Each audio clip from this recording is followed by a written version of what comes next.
अगली खबर का टिहरी लोकसभा से संत गोपाल मणि महाराज आने से मुकाबले में आ गए हैं, जिससे मुकाबला वहां का काफी रोचक हो चुका है। गोपाल मणि के आने से कांग्रेस और बीजेपी दोनों को मुश्किलें बढ़ चुकी हैं। तो आइए इसके बारे में सारी जानकारी देते हैं हमारे ब्यूरो चीफ राजू मौर्य से।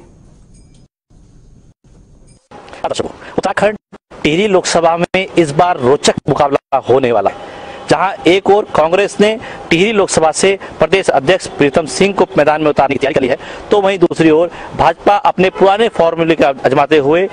टिहरी सीट से रानी राजलक्ष्मी शाह को दोबारा टिकट देने के लिए मन बना चुकी है। ऐसे में इन दोनों के लिए सबसे बड़ी मुश्किल बनकर आ चुके हैं गौरक्षा गौ मिशन के संस्थापक गोपाल मणि जी महाराज। गोपाल मणि महाराज वो नाम है जो इस क्षेत्र में खासा लोकप्रियता रखते हैं। इनके चुनाव मैदान में उतरने से सीधे सीधे भाजपा और कांग्रेस दोनों के प्रत्याशियों के लिए मुश्किल खड़ी हो गई है, क्योंकि जो गोपाल मणि महाराज हैं वो जितना सेंध भाजपा के वोटरों में रखते हैं उससे कई ज्यादा कांग्रेस के वोटरों में भी रखते हैं।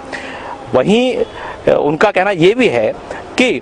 भारतीय जनता पार्टी से उन्होंने टिकट इस मांगा था कि गौ माता के नाम पर वो एक सीट गोपाल मणि महाराज को दे दे, और कांग्रेस से भी यही अपील की थी कि भाजपा और कांग्रेस जो देश की पहली सीट है ये गौ माता के नाम पर छोड़ दे। लेकिन ऐसे में उनकी बात को दोनों ही दलों ने अनसुना कर दिया। ऐसे में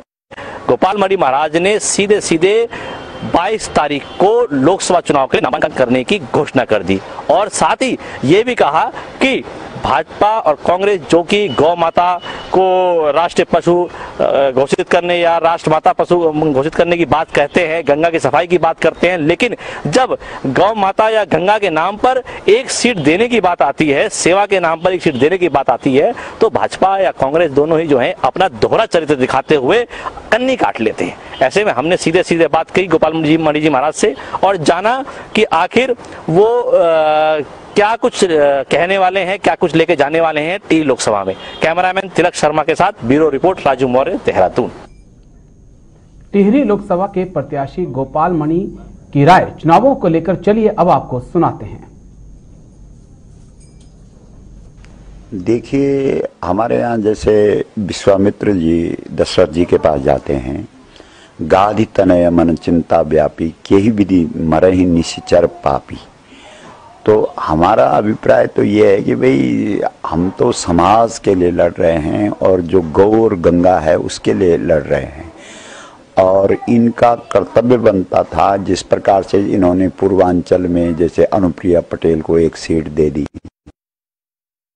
दूसरी जगह अन्य लोगों को दे दी, उसी प्रकार से यहाँ भी गौ गंगा के लिए, क्योंकि हम तो पूरे देश के अंदर 676 जिलों में गए हैं और सब जगह हम लोगों ने गौ माता को राष्ट्रमाता का सम्मान मिले सबके माध्यम से इस बात को रखा है। तो यदि ये इसके प्रति गंभीर होते तो निश्चित रूप से पहल करते और इस सीट को गौ माता के लिए और गंगा जी के लिए प्रदान करते, लेकिन कहीं ना कहीं उन्होंने उपेक्षा करी है और इसके लिए वो आगे नहीं आए हैं। तो अगर ऐसा है तो निश्चित रूप से अभी भी इस देश के अंदर जो साम्राज्य है वो गौ गंगा का ही स्थापित है, और ये जो गंगोत्री इस सीट में है टिहरी संसदीय क्षेत्र में, और यहाँ का तो इतिहास भी है कि जब यहाँ का राजा हरिद्वार कुंभ में एक साइड में बैठा हुआ था तो उसने कहा था कि सच्ची होली गंगा माई तो चांदी घाट आली, मतलब अगर गंगा माँ सच्ची है तो वो मेरे जहाँ पर उनका वो लगा हुआ था, शिविर लगा हुआ था, और गंगा ने रुख मोड़ दिया था, तो निश्चित रूप से गंगा जी रुख मोड़ेगी। बीजेपी प्रदेश